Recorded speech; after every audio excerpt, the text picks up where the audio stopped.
compatriotas. Siento mucho afecto por mi patria.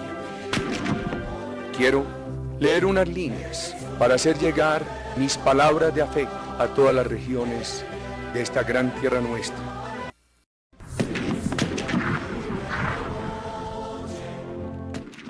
Para algunos cesó la horrible noche, pero para otros esa horrible noche aún los persigue. Hola a todos nuestros oyentes y sean bienvenidos a nuestro podcast, Narraciones de mis memorias. Aquí encontrarás un espacio lleno de historias sobre el conflicto armado en Colombia. El día de hoy nos acompaña la señora Luz Jiménez, quien nos contará su historia y el por qué llegó a nuestras cabinas. Bueno, ¿por dónde les empiezo a contar? Mi niñez fue de las más hermosas que alguien puede vivir y que Dios me regaló.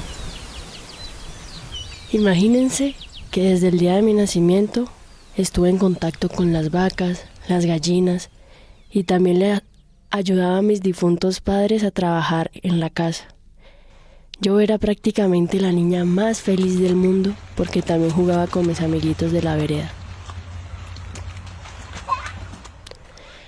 A mis 15 años estaba yo tranquila cuidando la finquita porque mis padres se habían ido al pueblo a vender lo que habíamos producido en la semana.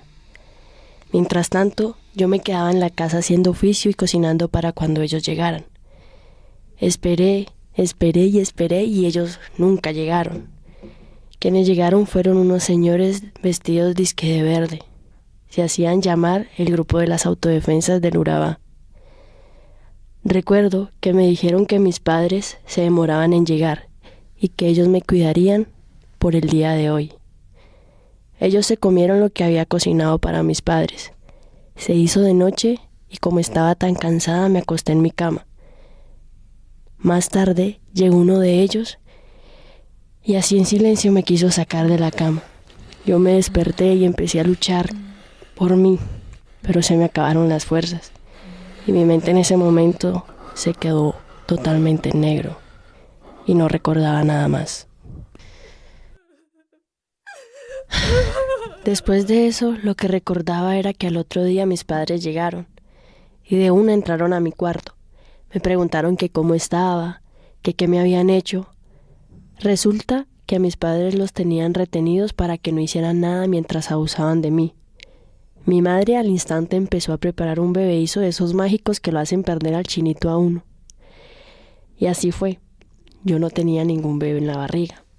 Con el tiempo, mi padre murió de pena moral, pues él se sentía muy culpable de lo que me había pasado. Y quedamos mi madre y yo cuidando de nuestra herencia y viviendo de ella. Cuando tenía 25 años, tuve a María y 2 años después tuve a Juana. Mi madre, el Señor se la llevó cuando Juana tenía 1 año y el padre de mis hijas se fue con otra mujer, así como en muchas familias colombianas. Enterramos a mi mamita en el pueblo. Ese mismo día, en la tarde-noche, volvimos a la finca.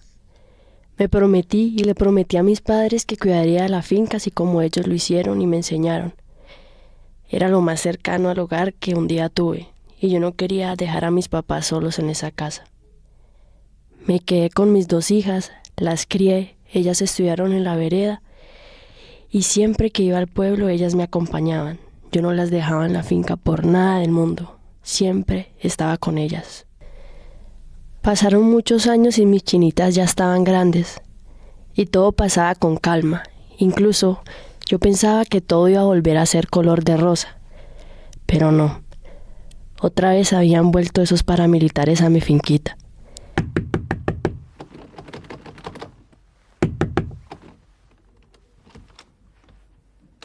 Oiga, sus hijas. No están. No sea mentirosa, que yo sé que están acá. Usted no sale sin ellas. ¿Dónde están sus oiga, hijas? Ellas están en el pueblo. ¿Usted me cree huevón o qué? ¿Dónde están sus hijas? Están en el pueblo. No sea mentirosa, sus hijas, ¿dónde están? De ahí, malparida. Y me dijeron que las niñas tenían que ir al monte a prestar servicios sexuales. ¡Vamos! Gente, ¡Soltame! No se la lleve. No se la lleve. Y yo eso no lo iba a permitir. Yo no quería que se repitiera la misma historia. Entonces lo que hice fue que les dije a mis niñas que empacaran sus cosas y nos fuéramos. No podíamos dejar pasar un día más. Íbamos en un bus con nuestra vida y recuerdos empacados en una maleta. Llegamos a Medellín, la gran ciudad que uno siempre escuchaba en el campo. No teníamos a nadie, solo teníamos una plata que yo con mucho esfuerzo había ahorrado del trabajito en el campo.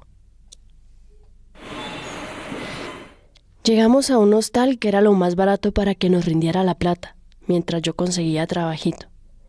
Cuando llegamos a la recepción, un jovencito lo más de querido y amable nos preguntó que de dónde veníamos, a lo que yo respondí que veníamos de una vereda en el norte, cerca a Tarazá, y él me dijo que había escuchado que eso por allá y en el Urabá estaba muy peligroso. Creo que él entendió todo cuando pagamos una estadía de 15 días. A la mañana siguiente me levanto temprano para salir a buscar trabajo, y el joven recepcionista me llama. ¡Hey, señora Luz! No dijo mucho, solo me entregó una dirección y me recomendó ir allá antes que a otro lugar. Y yo le hice caso. Como era muy amable, si Dios lo puso ahí fue por algo. Fui hasta esa dirección y llegué a un lugar que se llama Unidad de Víctimas.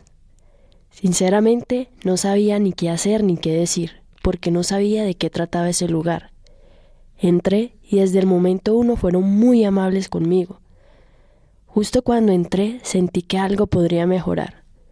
Me explicaron de qué trataba el lugar, lo que hacían y todas esas cuestiones. Les conté de dónde venía y que llegué a la ciudad con mis hijas. Y ellos inmediatamente me agregaron al programa. Y me ayudaron en muchas cosas. Me ayudaron a conseguir trabajo.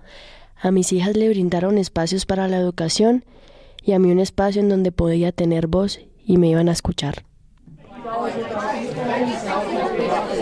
Al inicio me costaba mucho hablar. Lo único que decía era que me vine del campo porque aquellos hombres querían a mis hijas. Y poco a poco, con ayuda de las psicólogas, fui hablando en la terapia social. Allí conocí a Gustavo y a Gabriel, 2 hermanos maravillosos. Tenía un espacio en donde me escuchaban y logré entender que sí habían personas bonitas en la vida. A medida que avanzó el proceso y con mucha terapia, pude recordar bien aquella oscura noche en donde fui violada.